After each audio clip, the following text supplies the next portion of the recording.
శ్రీమాత్రే నమః. అందరికీ నమస్కారం అండి. Welcome back to our channel. ఈరోజు ఈ వీడియోలో 2024 సంవత్సరంలో తొలి ఏకాదశి పండుగ ఎప్పుడు ఏ తేదీన వచ్చింది, ఏకాదశి విశిష్టత ఏమిటి, అలాగే ఏకాదశి తిథి ఎప్పటి నుంచి ఎప్పటి వరకు ఉంటుంది, ఈ రోజున ఉపవాసం ఏ విధంగా ఉండాలి, ఎప్పటి వరకు ఉండాలి, అలాగే ఈ రోజున ప్రత్యేకంగా విష్ణుమూర్తికి నైవేద్యంగా ఏమి సమర్పించాలి, మరియు ఈ రోజున పొరపాటును కూడా తినకూడని పదార్థం ఏమిటి, ఇలాంటి మరెన్నో విషయాల గురించి ఈ వీడియోలో అయితే మీకు తెలియజేస్తానండి. వీడియోని మీరు ఎక్కడా కూడా స్కిప్ చేయకుండా మొదటి నుంచి చివరి వరకు అయితే చూడటానికి ప్రయత్నం చేయండి. హిందువుల తొలి పండుగగా తొలి ఏకాదశి పర్వదినానికి హైందవ సంస్కృతిలో విశేషమైన స్థానం ఉంది. ఆషాఢ మాసంలో వచ్చే శుక్లపక్ష ఏకాదశిని తొలి ఏకాదశి అని అంటారు. ఇది హిందువులు జరుపుకునే మొట్టమొదటి పండుగ. సంవత్సరంలో ఉండే 24 ఏకాదశుల్లో ఈ ఆషాఢ శుక్ల ఏకాదశి మొదటిది కావున దీనిని తొలి ఏకాదశి అని అంటారు.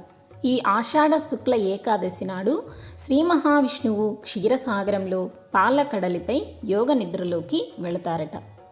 అలా స్వామివారు నిద్రించే రోజు కాబట్టి దీనిని శయన ఏకాదశి అని, తొలి ఏకాదశి అని, అంతేకాకుండా ఈ ఏకాదశిని పద్మ ఏకాదశి అని, దేవసేన ఏకాదశి అని, పేలాల పండుగ అని కూడా పిలుస్తూ ఉంటారు. రోజు నిద్రలోకి వెళ్ళిన శ్రీ మహావిష్ణువు 4 నెలల పాటు నిద్రించి ప్రబోధిని ఏకాదశి నాడు తిరిగి మేల్కొంటారట. ఈ 4 నెలల్ని చాతుర్మాసాలుగా వ్యవహరిస్తారు. ఈ రోజు నుంచి 4 నెలల పాటు చాతుర్మాస దీక్షను ఆచరిస్తారు.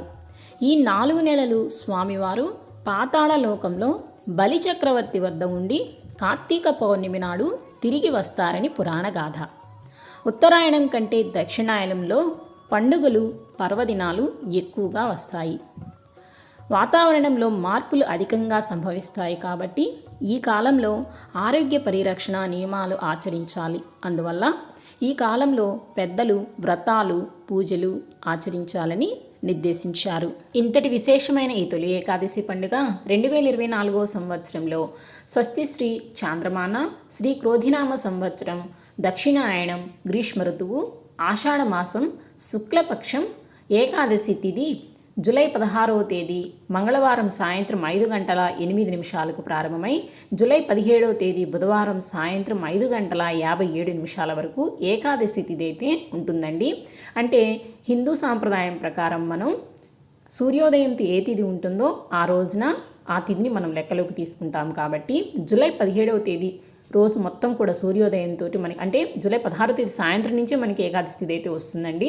అంటే జూలై 17వ తేదీ సూర్యోదయంతో మనకి ఏకాదశి తిథి ఉంటుంది. అంటే ఆ రోజంతా కూడా మనకి ఏకాదశి తిథి అనేది ఉంటుంది. కాబట్టి జూలై 17వ తేదీ బుధవారం రోజునే మనము తొలి ఏకాదశి పండుగను అనేది జరుపుకోవాలండి. ఈ రోజు నక్షత్రము అనురాధ రాత్రి 1:24 వరకు అయితే ఉంటుందండి. ఈ రోజున పూజ చేసుకోవడానికి శుభ సమయాలు చూసుకున్నట్లయితే జూలై 17వ తేదీ బుధవారం ఉదయం 4:30 నుంచి ఉదయం 6 గంటల వరకు అయితే శుభ సమయం అండి. ఒకవేళ ఆ సమయంలో వీలు కాని వారు మరలా ఉదయం 7:31 నుంచి 9:09 వరకు శుభ సమయం ఉందండి. ఆ సమయంలో కూడా వీలు కాని వారు ఉదయం 10 గంటల నుంచి 11:53 వరకు శుభ సమయం అయితే ఉందండి. ఆ సమయంలో స్వామివారికి పూజ అనేది చేసుకోండి. అలాగే సాయంకాలం పూజ చేసుకునేవారు సాయంత్రం 4:23 నుంచి 6:03 లోపల స్వామివారికి పూజ అనేది చేసుకోండి. అసలు ఏకాదశి అంటే ఏమిటి, ఈ తిథికి ఏకాదశి అనే పేరు ఎందుకు వచ్చిందో ఒక్క 2 మాటల్లో తెలుసుకుందామండి. కృతయుగంలో మురాసురుడనే రాక్షసుడు బ్రహ్మవరంతో దేవతలను ఋషులను హింసించడంతో శ్రీ మహావిష్ణువు అతనితో 1000 ఏళ్లు పోరాడి అలసిపోయి ఒక గుహలో విశ్రాంతి తీసుకుంటుండగా శ్రీహరి శరీరం నుంచి ఓ కన్య ఆవిర్భవించి రాక్షసుణ్ణి అంతం చేసిందట. ఇందుకు సంతోషించిన శ్రీ మహావిష్ణువు ఆ కన్యను వరం కోరుకోమనగా తాను విష్ణుప్రియుగా లోకం చేత పూజించబడాలని కోరుకుందట. అప్పటి నుంచి ఆమె ఏకాదశి తిథిగా వ్యవహారంలోకి వచ్చింది. నాటి నుంచి సాధువులు భక్తజనులు ఏకాదశి వ్రతం ఆచరించి విష్ణు సాయుధ్యం పొందినట్లుగా పురాణాలు చెబుతున్నాయి. అంబరీషుడు మాంధాత తదితర పురాణ పురుషులు ఏకాదశి వ్రతాన్ని ఆచరించారు.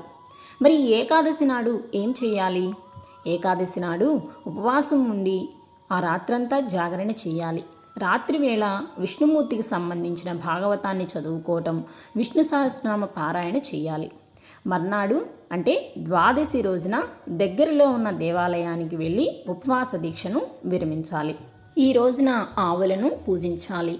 తొలి ఏకాదశి విష్ణుమూర్తికి అత్యంత ప్రీతికరమైనది కనుక ఈ రోజున ఈ దీక్షను ఆచరిస్తే విష్ణుమూర్తి అనుగ్రహం లభిస్తుంది.